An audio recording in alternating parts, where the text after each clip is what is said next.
I guess because of today's episode, we don't have a opening of just like casual video game talk, do we? Mm-mm. So, Happy Independence. we're way past that. Let's just go into it. This is Tommy. This is Jacob. This is Tommy. Jacob's Mixtape. What the fuck?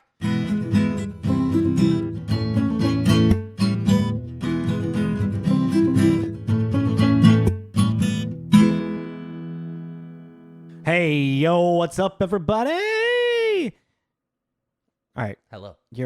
I'm fixing my pants. Your ADD is so hardcore right now. I'm fixing my pants. You're so distracted. They're fixing my pants. I don't know who they are. Jesus. Welcome back, everybody. Hello, everyone. Welcome back to TJ's Mixtape. This is Tommy. That's Jacob over there. We are usually a movie review podcast, but today we're taking a break from that because I'm going to be out of town. So we just didn't have the time to do an actual movie review, so we're just going to talk about some stuff. But we also really like video games, and we Yes. like to talk about video games. So occasionally this is a video game podcast. We call them banter episodes, so we kind of have a loosey-goosey idea of some things we want to talk about, and then it evolves into whatever. And you just hear our stream of thought of what happens and how that happens. Yeah. Somehow we're always like, yeah, it'll be like a 30-minute episode, and then an hour later we're like, oh, well then. We went down a rabbit hole there. Yeah. Not like Neo. Unlike Neo, just like Neo. He went down the rabbit hole. I know. What do you want to talk about? What do you want to talk about? Death Stranding 2 on the beach. Claire Obscure Expedition 33. Yeah. So Two very odd games. Yes. Well, Expedition 33 has been out for a little bit, but it's still kind of like finding a groundwork for a lot of people. But we both found newer games that we are really enjoying right now. Really getting into. And both, like, Death Stranding just knocked Claire Obscure off of #1 positioning on the PlayStation Network for like most downloaded thing, which makes sense because it's Hideo Kojima Sequel. yeah. Yeah. And it's also regarded as like they fixed all the problems of the first one because I so upset with the first one. Yeah. It was the last game that I did a pre-order for that I wanted my money back with. Which you can do apparently, if you don't play a certain amount. If you play like under 2 hours, or don't quote me on that, but if you play under a certain amount, you can get your money back on those. That doesn't surprise me, but which is cool. I didn't know that until pretty recently. I just thought you were fucked. Yeah, same. I just thought you were shit out of luck about it, and I was like, all right. So yeah, those are gonna be our two main talking points, and then we'll kind of see where see where we go from there. Yeah. What do you want to start off with? Death Stranding and like what you? Sure. Gesundheit. Excuse me. Salute. Dear Lord. Bless your pretty little heart. Yeah, Death Stranding. Really weird. And what made me finally get it was I was listening to The Besties. The Besties is another podcast. They are a movie review, habit. They are a video game review podcast. If you don't know it, they're great. One of my favorite shows to listen to. But they did an episode talking about it, and I forgot what it was called again, but I want to, because it made me go, okay, I'm going to listen to this, and then they ended up making me want to get it. But they were just talking about it in a way that Death Stranding, the title is Death Stranding 2, adds fun, subtracts frustration. Which makes me seem like it sounds like that would make me want to play it. Yes, and I got the physical copy, so yeah, and because like my biggest frustration with the first one was the gameplay mechanics and the balancing, it was endearing at first, but then when I realized that's what almost like the entire game was, and just like constant fetch missions, I was like, I don't want to play a glorified mailman. I've heard the story is absolutely fantastic, but the length of work that you have to put in to get to the story, I was like, I'd rather just watch the YouTube videos. The like walkthrough on the story and the lore and stuff. Yeah. Well, I don't know. Death Stranding 1, I really wanted to like. Yeah. Like I really did. I kept jumping into it, and it is one of those games that is heavy enough in its content that if you take too much time off of it, it's really hard to jump back in for me. Mm-hmm. That's not everyone, I'm sure. But I really wanted to like Death Stranding, And there was something about it that clicked, but it just didn't really get me. And this is one of those situations, in my opinion, the sequel is better because Kojima took constructive criticism and really worked on it. Because even the balancing act thing that you're talking about, one, there's a lot of accessibility features, which is just cool that we're in that era of accessibility. Not only if you need it, but it also just there's things you can just kind of fine tune a game in a way that you just want to play more, turning things on and off that you just don't want to deal with. Souls-like people fucking hate that. Yeah, I'm sure they do, but they're built different. But I haven't really. I always look at the accessibility. I haven't touched anything. I've left it. I put it on the normal mode and haven't touched any of the settings, and it just was like, I'm gonna, before you add salt and pepper to the food, try it, kind of thing. And it's really working for me too, because that whole balancing act thing that you're talking about really isn't an issue. You just need to be just planning your load in a way. And since it is a sequel, they have introduced a lot of later game mechanics off the bat, which in a sense makes it easier. From the first one? Yeah. That's nice. So like vehicles and roads. Oh my God, yeah. So that's pretty, like right now I just did a mission. I'm 10 hours in now, and I just did a mission that unlocked monorails. Okay, cool. To transport large amounts of supplies from one location to another, and then you can build more So because the whole idea of the game is connectivity, is to connect build roads and connect the world again after this Death Stranding, which Death Stranding is this big cataclysmic event that melded the spirit world with our world, and you have these BTs, which are these ghost creatures that spirits of the planet or whatever. Yeah, and it's very Kojima. Yeah, it's like. I'm not, no spoiler, but a really big event just happened in the game, and I was really confused because of the way they presented it. I didn't understand. It's like the catalyst to make Sam Porter decide to go to Australia to redo this. It's that event. How much did Del Toro have in the story with this one as well? Del Toro's are like mad little scientist expert about the beach, which is the... But he helped create this story, didn't he? I don't know. I thought that was the whole thing. I think he was a producer. I thought, at least on the first one. Yeah.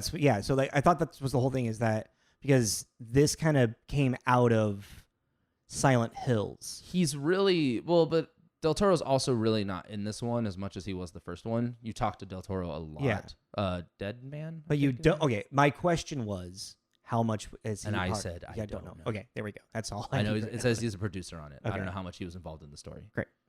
But the way the storyline is presented, the big catalyst that gets Sam to get involved in Australia, I totally fucking missed because of everything going on. Oh, really? Yeah. Like, I was like, oh.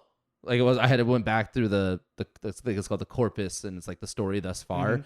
And I was like, I feel like I missed something, and I read the thing. I went, didn't get that. I did not realize that happened. Was the presentation of the story just confusing, or were you not paying attention? No, it was just confusing. Huh. And it's like when I thought back on the moment, I was like, oh, I mean, yeah, but to me, it wasn't clear that's what happened. I see. Okay. I thought you started the game off in Australia. No, you start off in Mexico. Oh, okay. And so you're in Mexico, and that's the real tutorial, very long tutorial, kind of reintroduce you to the mechanic stuff. Yeah. And then when you get to Australia, you're kind of starting over. Fair, but you have all those mechanics that you just learned. Yeah. See, that was one thing and I realized very early on with Death Stranding 1 was that there was just too many things, and I felt like I'd played a good amount of it, and I was like, I feel like I'm getting too many tutorials for things that it started become more complicated than I was. Well, and that's what I was thinking about, if you take too long of a break, because there's so many different menus and UIs you have to navigate.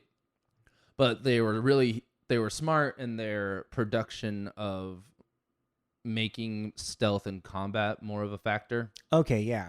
Like fighting things is actually fun. Even the BTs, because the BTs really were... It was just hide from them. Really, much. And that's still very much... I appreciated that idea, but it was like... It didn't feel good. Fucking hard. It just, and it didn't feel good. Yeah. And it's like now it's very much...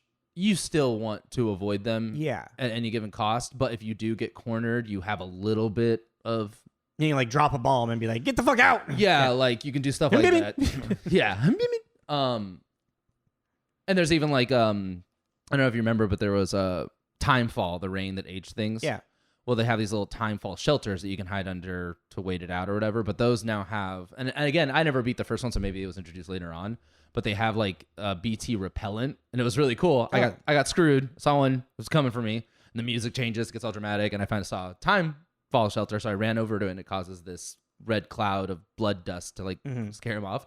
But the thing was just raptoring around, watching me, and then terrifying. Yeah, and then the little Timefall shelter made an announcement. Oh, the repellent is running out. We'll need time to recharge. And I was like, oh, well, we got to figure out what to do now because I only have about 10 seconds left, and then was able to figure out the situation. But the combat's really fun, even fighting other humans.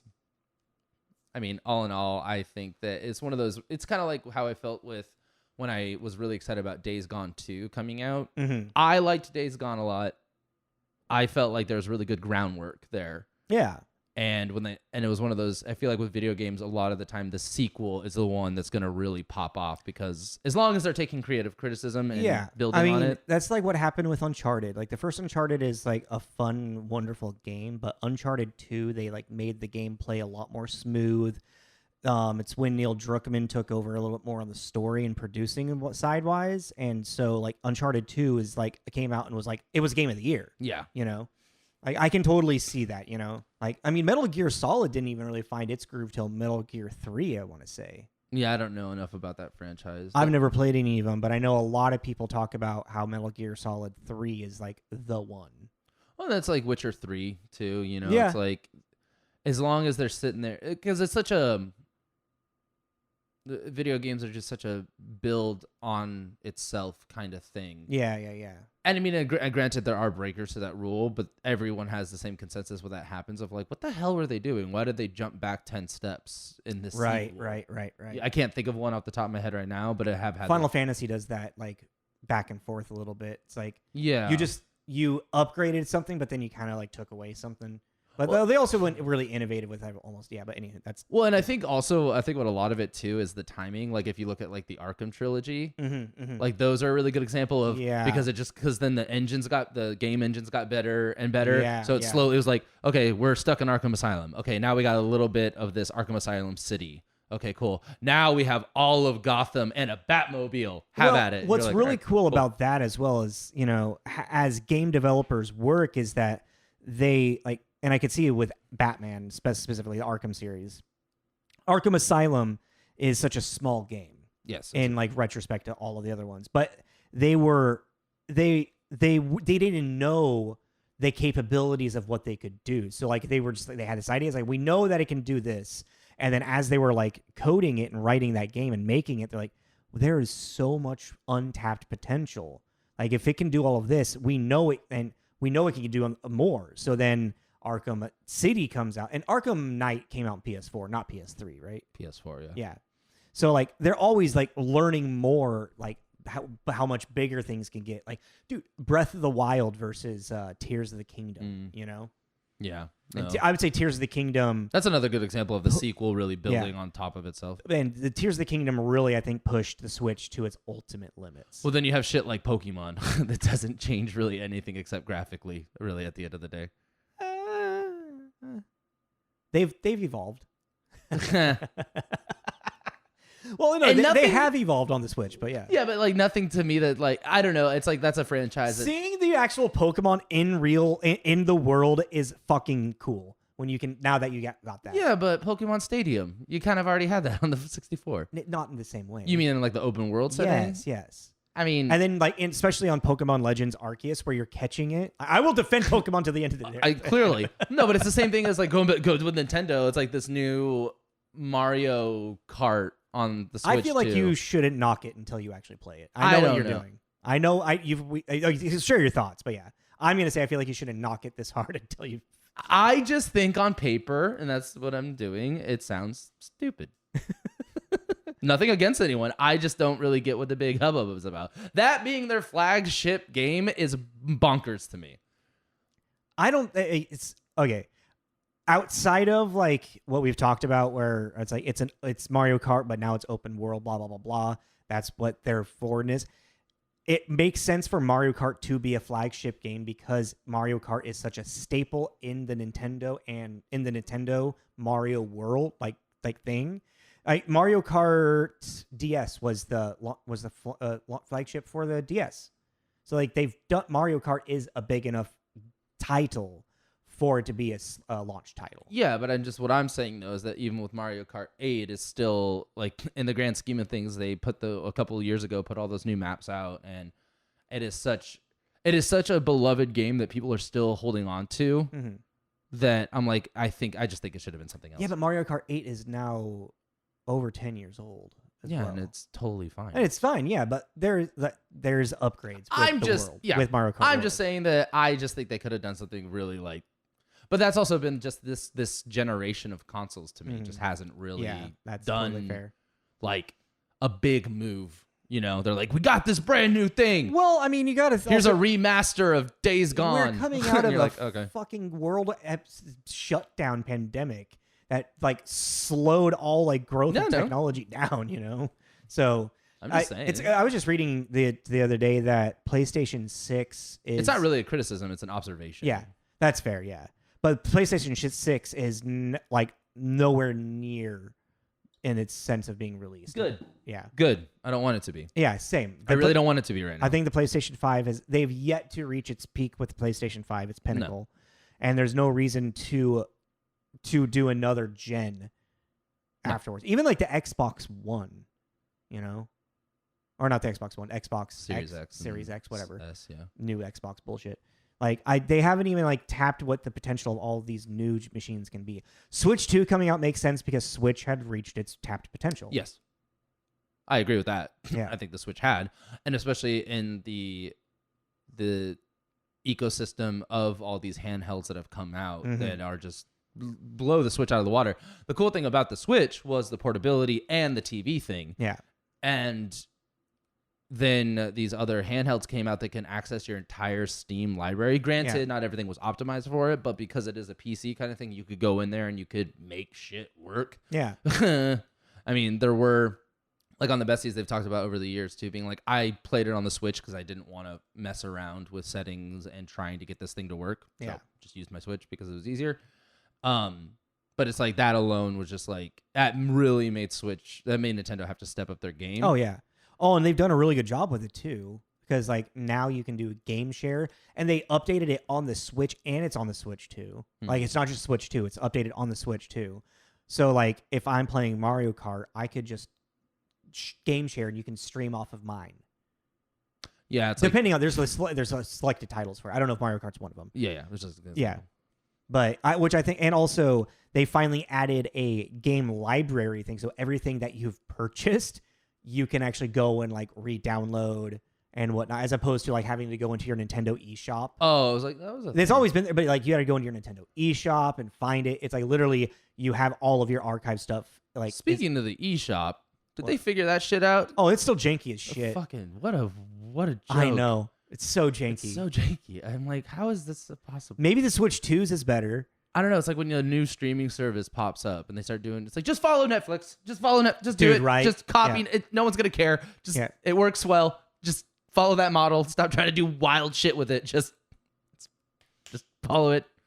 But I mean, I don't know. I still am just uninterested in the Switch. But I just don't really touch my Switch anymore. I mean, I am not really interested in the Switch 2 at the moment because there's no game that's exclusive to the Switch 2 that I want to play. Mm-hmm. And I don't think that will happen for a while, honestly. Because I know Mario Kart World, there's the Donkey Kong one coming out, but I think that might be for the Switch as well. I think the only Switch 2 exclusive right now, big, like AAA name, is Mario Kart World. Well, it's just, in the grand scheme of things, it kind of feels like, even for like to jump on to like Sony and the PS5, we've kind of just ended the saddling era with them. What do you mean the saddling era? Of like PS4 to PS5. Oh, yeah. Xbox never really was like that it kind of is, but because of Game Pass, you could just stream it, so it's like didn't really matter about the hardware, it mattered more about your internet connection. Yeah. But it's like now just a new era, and I think Nintendo's gonna have to, because from last I looked, their sales on the Switch 2 were not They're not the best. great. Yeah. So Well, because it's also really expensive. isn't it like $600 or something? Yeah. I mean, the PlayStation 5 was what, like 700 or some shit, you know? Yeah, Like, but I'd rather yeah. that seems more worth it to me than a Yeah. $600 Switch 2. That just I know, right? I don't know what exactly makes me so apprehensive to it. Well, one, I just don't want to. I hate spending that kind of big money at one time, anyways. Yeah. Naturally, but like maybe it was also some weird thing of like kind of wanted a PS5, and then they were impossible to get, so that created like a like Little fiend. yeah, I need it. But yeah, I don't know. I'm just so, and that's when this first Switch came out. I was like, oh, this is cool. Maybe it's just also that. Maybe You've never been a Nintendo guy, really, though. Yeah, like there's never been like specific Nintendo titles that you are like. I want to play Pokemon. I want to play Super Mario. I want to play Metroid. Those are all exclusive to Nintendo. And I don't really have that feeling. And then maybe it's just also the rose tinted glasses faded off. That whole portable and on TV thing was really cool, and now and maybe it's also because I have now my PlayStation Portal. Yeah, and I'm like, I'd rather.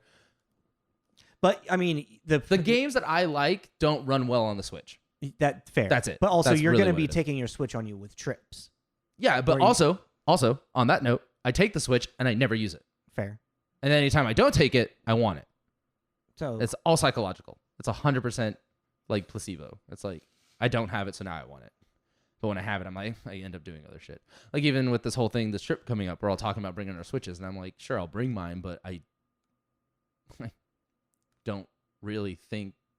When are we gonna find time to play it, guys? Yeah, because it's like this is a thing, maybe like the second half of it when it's the other people. Yeah, maybe. But even then, I'm like, I don't know. I mean, I could see that because then because really all it takes is one person, and like when you're all hanging out to be like, hey, let's do this. And if everybody has their stuff, then it's like, okay, so all it's gonna take is one person to like, Yeah. It's just like generally when we're all hanging out and we've talked about like, oh, we'll bring our Switch just in case. Nobody takes the initiative to be like, all right, let's set up this Switch game. Yeah. Let's do this. Yeah. We always find other things that we want to do. Tom's leaving. Yeah. So that was Death Stranding too, I guess. And the music's great. On that note too, I will say that the Death Stranding franchise has some of the best, like just music. And I don't remember the first one. They added a music player, which is cool. Oh, that's cool. There's this like you can like change the soundtrack while you're playing the game. That's kind of cool. All right. Yeah, like unless like there's a set music. Yeah, unless it's like a cinematic thing. But what's cool about it too is that you go to this guy called the musician, and then you do jobs for him, and he gives you more tracks to play. But just you hit the little main menu, you go down the music player, hit square, and it starts playing. That's cool. And then, which I always loved because I used to do that on my 360. Just like have your music playing.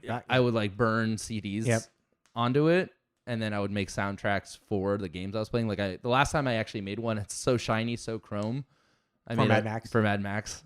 And I was like, oh yeah, I really like. I mean, I'm sure I could do it now with Spotify. I'm sure you could do it still.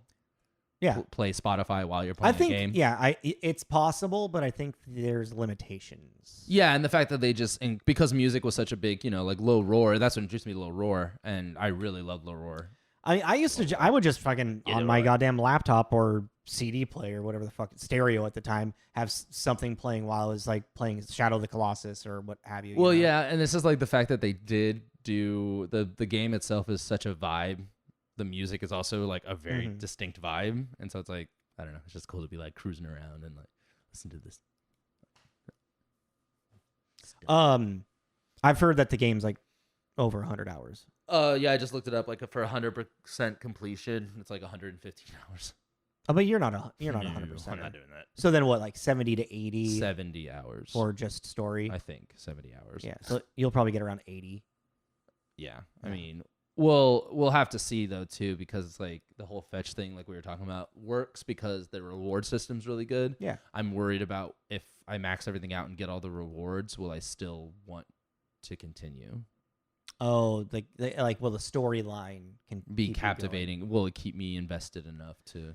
Well, that's interesting you say, because one of the things that keep me interested in Expedition 33 is the story, because it's one of the most unique stories in a long time that I've played. Mm-hmm. And you're the one that like brought this game to my attention, actually. Yes. Like, I had no idea what the fuck this game was. And then, well, one of my coworkers also started playing it. So Expedition 33, Clair Obscur, is a French studio JRPG, turn-based. And they have made the turn-based fighting style so innovative, or they've been so innovative with it, I should say, that I could see myself when I finished the game, just wanting to go back and like try different like techniques in battle. You know, That's cool. yeah, like it's so fun. And also because of the fucking JRPG guy I am, I've already learned and like how to kill most like enemy encounters in one turn before they even have a chance to attack me. Nice. Like I wipe the board really quick. But then also you fuck up once and they will wreck you. It's kind of like with Sea of Stars I was talking about. It's like and Sea of Stars also had this interactiveness as well. So like I'm really liking that. A lot studios, when they're making these turn-based games, it's not like what it was back in the old Final Fantasy, where you like choose fight or magic or item, and then they attack you and you can't do anything. You just either take the damage or you do evade by chance. You know, your percentage that you might evade. Yeah, you're rolling the dice kind of thing. Yeah. And you know, everything is like a fixed thing. It's like it's so much more interactive to keep you invested with it. You know. Well, yeah, I would love for Pokemon to start implementing some of this. Well, it's just I was just thinking about, because my only really turn-based Evo? No. Sorry. Oh, Pokemon. No. Well, yeah, I guess so. But the one I go to is Knights of the Old Republic. Oh, yeah. That's the one I played. But that's like more tactical, isn't it? Like Baldur's Gate? I guess I don't really understand the difference. Oh. So, even though, so turn-based is like Final Fantasy, okay? You have your team of 3 and then a group of monsters in front of you. Yes. And it's like you stay in one spot and then you choose attack, and then or you choose magic or you choose item, and then they attack you and then you attack them and you just stay in one spot. Tactical is when you have a grid and you can like, okay, I'm going to move over here so I'm out of their range, but maybe I have range to attack them. So I guess the Knights of the Republic would be more tactical then? Yes. Because can you move? I don't remember. I've never played anymore. KOTOR, so That's so wild to me. well, because it was an Xbox exclusive. Well, yeah, I think we've had this conversation many times. Maybe it wasn't, but I weirdly never played any Star Wars games. I was never interested in Star Wars games for some weird reason. That's so weird. That's just so bizarre to me, especially that one. And the only reason I think it's weird and I feel bad is because I do not think you could go back to it. I do not think it'd be fun to play now. Yeah, that's fair. It's too old. I just think it's too old. Like if they were to do a remaster, oh my God. I know they keep talking about it. They've been talking about it for like 10 years. Yes, because that would just be cool to see that world. A facelift on that would just be cool. Yeah. But yes, I cannot remember if it's technically tactical or turn-based. So I guess that. Do you have just a set of main characters you play as? You have a team. You have a team. Do you build the team? You recruit, yes. You recruit? Yes. Okay. You recruit. You have your character, and then you recruit. But you can pick and choose who you recruit. Yeah, or you can try to, like if you're too light side and they're dark side, they're decide not to go with you or whatever. Yes. Okay. And then it sounds more tactical. I think it's more tactical. So never mind. Okay. I don't like turn-based. Tactical, I can do tactical. Yeah, kind of, yeah. Like Baldur's, so Baldur's Gate's tactical. Yes. Okay. So yeah, I can kind of do that. Turn-based, I can't. I find boring as shit.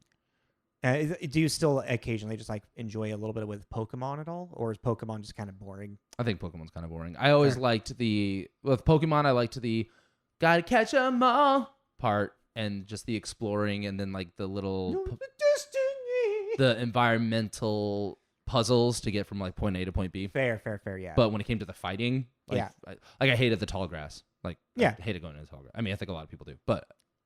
Zubats in caves. Yeah. Fucking everywhere. Yeah. Repel.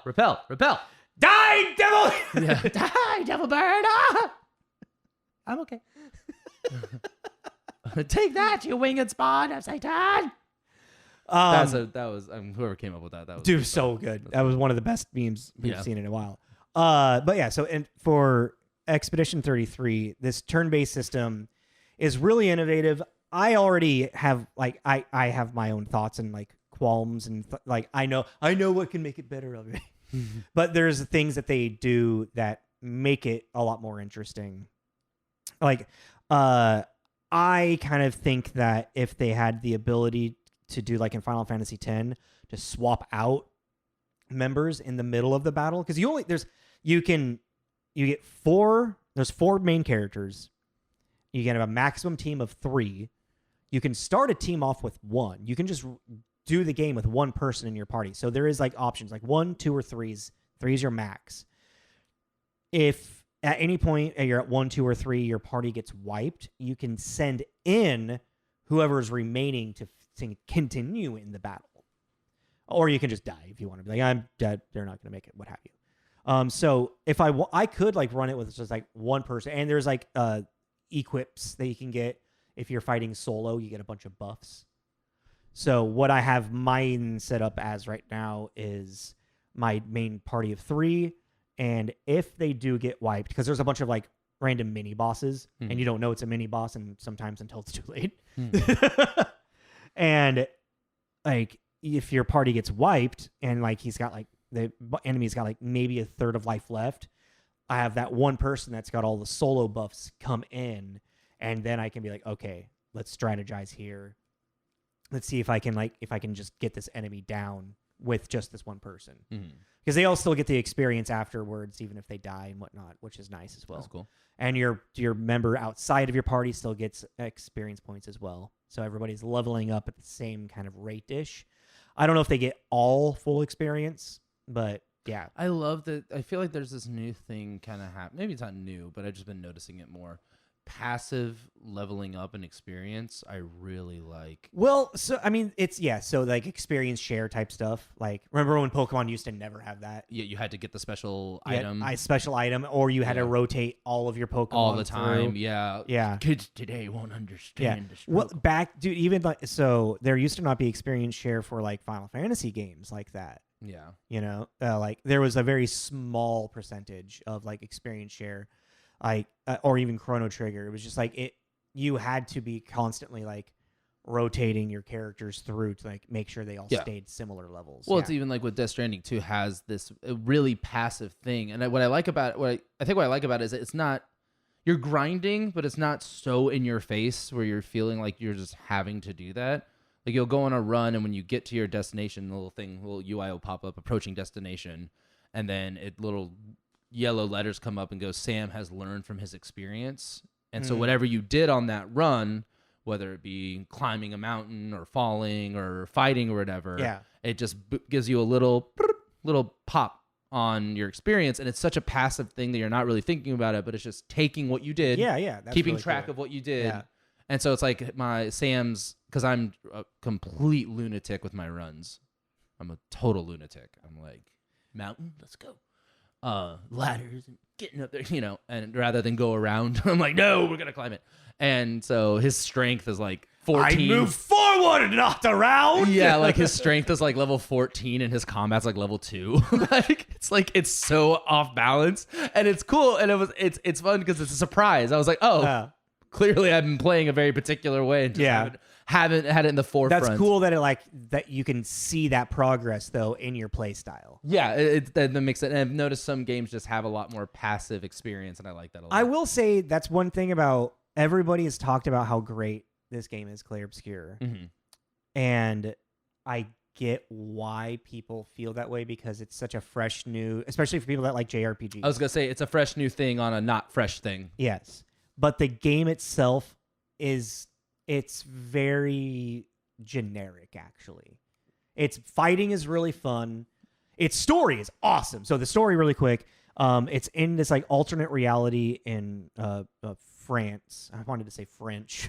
Frenches in France, where like this giant paintress witch, like, just eradicates people, right? Yeah, but I forget exactly what it's called, like the breaking point or whatever. Like there's like a moment when it all happened, and pretty much starting from like the number 100 or whatever, like counting down, or maybe it's 81. I think it started at 81. counting down, anybody of that age and older just dies. So Well, and every year it gets lower. Well, it's like it's not that they die. It's like the They're snap. they're like erased. Yeah, from, it's like the snap. Yeah. Yeah. And it's called the Gomage every year. And the game begins with the Gomage of 33 about to happen. So everyone's gathering at this beach, and the people that are just turned 33 and who are older have these, like, Well, how are they older if it counts down from 81? I was thinking about that. So let's say, okay, they're 32. No, they're 32 right before the Gomage of 33 happens. So then they turn 33. So then they'd be 33 through all of the 33 year. Oh, okay. So, yeah. So if they're saddling the bird, okay. Yeah. Okay, got it. So it's not like as soon as they turn 33, they die. just, okay. It's like if you're 33 or older, you're gone. Okay. So with this whole thing, though, too, does that mean that because of the way it works, we're having a very slow mass extinction? Yeah. So the basically? oldest people that live in the world now at the beginning after this Gomage is 32 years old.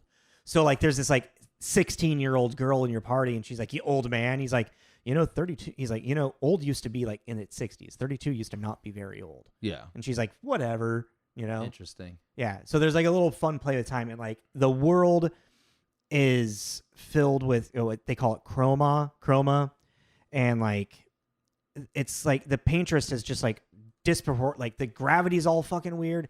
There's lumina, which is like your magic in it. It's a really cool, interesting world and design and lore. But the thing that I'm kind of noticing is like it's not a hallway, but when you're in a map, it looks like there's a lot more you can explore. Like they very much have it like walled off, and as it should, for a lot of games like this, I feel it should be walled off. But it should maybe make it look a little bit more walled off. Don't be like, I want to go over there, but you can't. Mm-hmm. Well, you could, yeah. I mean, that's why it's a fog of war or yeah. That, and it was okay. It was a very, very small French studio. Like it was like only like I think 12 people or yeah. I was like gonna say I was gonna say 13. So yeah, we're around there. It was 33 people, but it was a small amount of people, and it is a short game. Like it only has I think 40 hours of gameplay, 45. I think. I like how that's considered short now.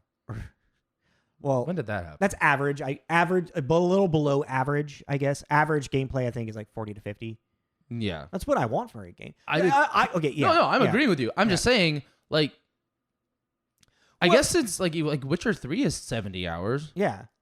Oh my god, I forgot about that DLC coming out. Hey, yeah, there you go. But I mean, I like to think of it like this: is that because older games like NES games and Super Nintendo games, Genesis, even like PlayStation games, the days before the internet, or like constant, walkthroughs or guides, you would spend 40 to 50 hours trying to figure out how to beat the game. Yeah. Even though once you beat the game, you can play it, like Super Mario World 1, Super Mario Brothers. No, yeah. But I mean, you're talking about two different things though, because it's like what you're talking about is the challenge of the game and your skill in the game creating the time. But when you get these numbers of it's 40 hours, that is an averaged out to get through the plot, to get through the story that we are telling, and then one time doing this mission. Mission should take you 45 minutes or whatever. I do believe that video games are inherently easier than they used to be. Well, my point is just the fact that they have allotted 40 hours of your time in the story that they are telling. It's just crazy. That's just like, geez. Because it's like, I also like to think of it as like it's $1 a minute. Yeah, I mean, I guess if you want to put a monetary. I mean, that's how I've always is like I don't want to spend $70 on a video game that I'm not going to play less than 60 hours of. Yeah, I mean, I think that there's also when people talk about it too. I think that they are talking about specific titles. They're just not being specific about it. Mm-hmm. But like when I think about a franchise that really abuses kind of dramatic, but really takes advantage of their customers' time. Fortnite? No, I'm joking. I'm because I think Fortnite too. Fortnite's it's its own. It's also free. it's also its own thing. Like It's a loot box game. It's so many things Yeah. in one. So it's like, no, I was gonna say Assassin's Creed. I think Assassin's Creed really doesn't take Call of Duty to kind of the same thing. But with I don't know. I don't know if I agree with Call of Duty because Call of Duty has the multiplayer thing, which that is just what you're doing. And then their campaigns are never very long. Yeah. There's like a little, and which is nice, a little bite size. But Assassin's Creed really does not appreciate the time of their customers. I know that because I played every major Assassin's Creed. I feel like, but Odyssey, not Odyssey. What was the most recent one? Shadows. They kind of changed a little bit with that, didn't they? No. Oh, really? Not to me, no. Okay. I think it is shorter, but it's like, yeah, I mean, your game is 115 hours. How much shorter can it get? You know, like, it's still, okay, cool. You went from 115 to 89, you know, kind of idea. Yeah. And it's like, and those worlds are, if you're someone that can commit to that, then great, because you really get your money's worth. Like, especially if you buy a new game every year. Yeah. Or whatever, you know, my biggest problem is I'm very impulsive with my video games and I get my hands on a lot of shit and you don't finish a lot of games. Don't finish because I'm very aperitif. I like to taste a lot of different things and check them out. And my only good thing about that now is that I've been really focusing on physical copies, so I can either resell it or lend it to someone or give it to someone. Yeah. But like, you know, like Indiana Jones, I played like 2 hours of that and could not, and I was really bummed out. I was like, oh. See, and that's also why I feel like every game should now have game trials. Can we? Yeah, bring back demos.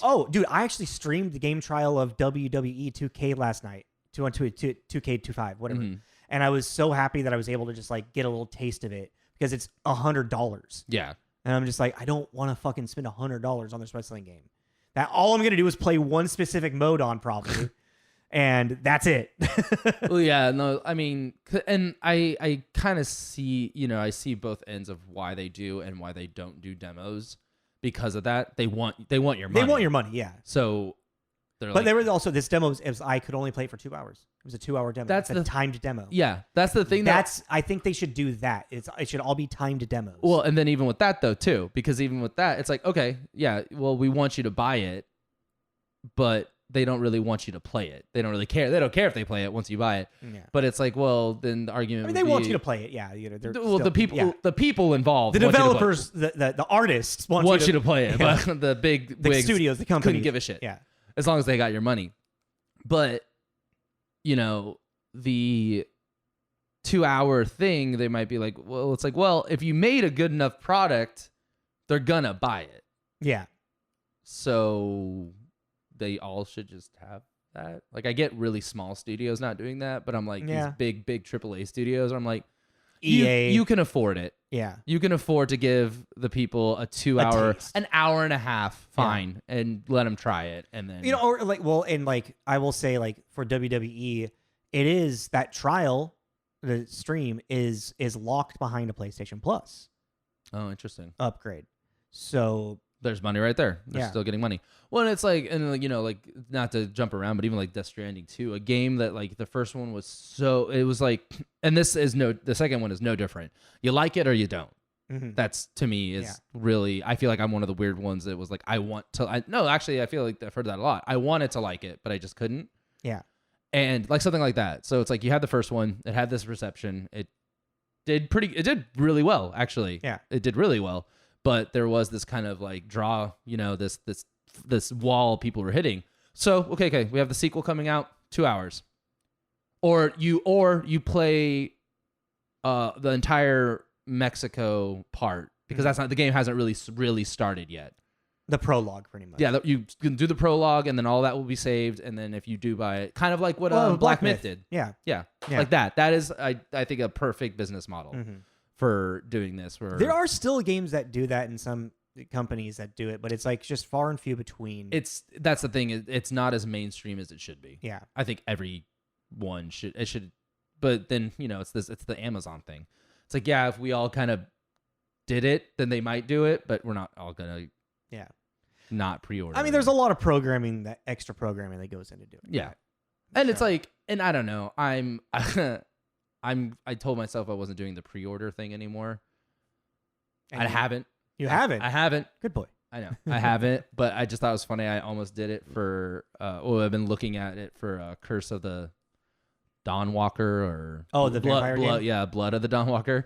And I just thought it was so funny because the last game I pre-ordered was Vampire or Vampire, and it was a big disappointment. and it was a huge disappointment. And I was like, "What is up with me in these fucking pre-order vampire games?" I was like, "No."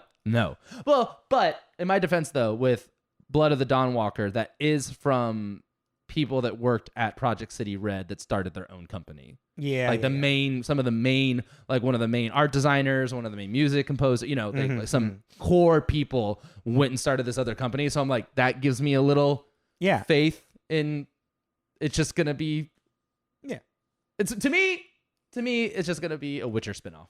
Basically, I think it's gonna play like Witcher. It's gonna feel like Witcher.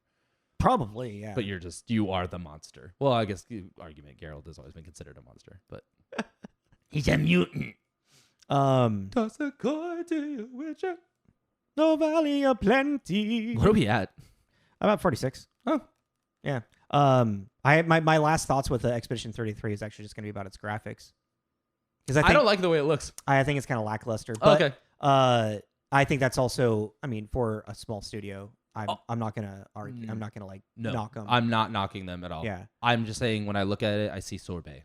Sorbet. I don't know. That's what I think. What do you mean sorbet? Like the color of sorbet. Like it's. I don't know.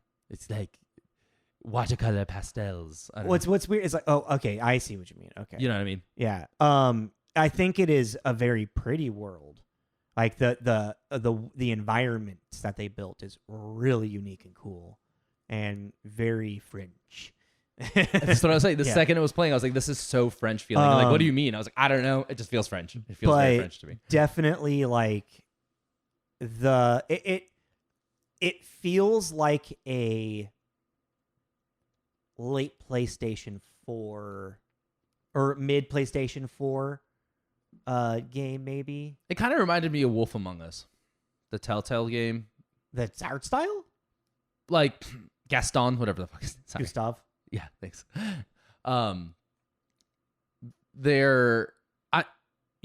Like almost BioShocky. It's like there's this There's this realism to it, but it still looks like a video game. But it still feels Borderlands. You know, it has this really interesting art style, and you don't really notice it until you're looking at the characters interact with each other, and they have this kind of, I don't know. I don't really know how to describe it. I know, and maybe it's because I'm playing Death Stranding and they're all hyper realistic and just the actors. And that's the thing is like when you compare graphics to like Death Stranding, which is like AAA, top of the line graphics, people, design artists and whatnot. I need to look up that engine. Whatever engine they have is crazy. Versus what's going on in Expedition 33, very small studio, and they're doing a great job with it. And it looks great. Everyone looks like some fucking actor, which is weird, but not them. And it's but it's pretty, but it's like you like the chunky hair, but it still looks realistic, you know? Yeah. Well, that's the thing. It's still a stylized world. They feel like toys. That's a good way to put it. Yeah. Yeah, they look like dolls. Yeah, they look like dolls. Kind of realistic dolls. Yeah, that might be what it is. Yeah. And it's like, and I don't know. I mean, you played more of it, but it kind of feels like that makes them stand out because the rest of the, I don't know. I know. Yeah. And then like its equipment system. I'm now like I'm halfway through the game and they just introduced a new dodging mechanic, which kind of pissed me off. Mm-hmm. I was like, we're halfway through the game. Like why let's not do this? Let's not introduce more shit. Also, spoiler alert: there's a switch of a character is the best way for me to put it. That kind of also pissed me off because I was like, I just spent so much time with this character. Oh, and now I don't have them anymore. Yeah. Okay. And I was like, ugh. Which, as I will say, that's kind of a fun thing of this game as well, especially for people who are really huge JRPG fans or just are RPG fans in general, is it kind of flips some of its tropes on its head. And also it kind of like leans into making fun of them sometimes. Mm-hmm. Like there's this one character called Esqui, who's like your mount is the best thing to call him, I guess. And he's absolutely overly powerful, but he's a big softy. Like, he's like Big Hero 6. Yeah. And he like kind of designed after Big Hero 6 actually. But they're like, he's like, get my rock and I can help you. What do you like? You just took down that giant Nevron. What do you mean you can't carry 4 of us in the sea right now? Like you're obviously, and he's like, oh, because I need my rock. And you're like, okay, it's playing into the idea that this character needs something in like a JRPG. You have to do this fetch quest. Yeah. Like when you first like waking up Snorlax. Yeah, exactly. Yeah. When you first get there, and it's called out too. Like they call him out on it. Like Gustav when you first meet him, and he's like, I need my rock if I'm going to carry you. And then Gustav's like, let me guess. We got to go travel across this giant wasteland to go fight through all these Nevrons and this big Nevron to get your rock, don't we? And Esqui's like, no, it's in the door next over there. And he's like, oh, okay. Well, and then I just looked up. So the engine is Decima. Okay. And so I just looked at the list. It's not Unreal, but it is Unreal. And I never really thought about going into a game depending on what his engine is, because the other big one that's on their list of games that they did is Horizon Zero Dawn. Oh shit! Okay, cool. And then I just had this epiphany. I was like, well, Horizon Zero Dawn, another game that I played, liked mechanics of it, didn't click to me. There is a sequel. Yeah. I wonder if, just like Death Stranding 2, I wonder if the sequel will possibly. I heard the sequel was absolutely Forbidden West was awesome. Amazing. Yeah. And then I talked to a friend of ours, UJ, about it. And they were saying that you did need to play recommend the storyline can. Yeah, but fucking YouTube, baby. Yeah. Like, fuck it. Like, I don't care about, I don't know. Because it's like, that was the thing too. It was like everything on paper, Horizon really should have clicked to me. And it just. I felt like the game mechanics themselves started to get a little bit repetitive. I got maybe that was my quarter favorite, or third way through the game. That was my favorite thing about the game, though. What I didn't care about was this weird resetting of time, robot, animal, dinosaur. Really, you thing. didn't like that? That was what was keeping me going. Wild, right? For me, robot dinosaurs. Yeah, was so uninterested in it. I do not know why. It just didn't click. But it's the same thing as like I've said on this. Is it because it's girls your main character? Oh, yeah, that's it. That's my issue. Is it because she's ugly? But it's like, but I've said this before on this show. It's the same thing with Witcher 3. It's like everything on paper. It's so weird when there's this thing that everything on paper sounds like it will be your fucking jam, and it just doesn't. It took me like 3 times to finally play Witcher.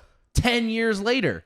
Damn! Wow. I didn't know that actually. I thought it like when it came out, it was like been a game that you were just like. I got it like I don't know 4 years after it came out. Tried it, didn't do it.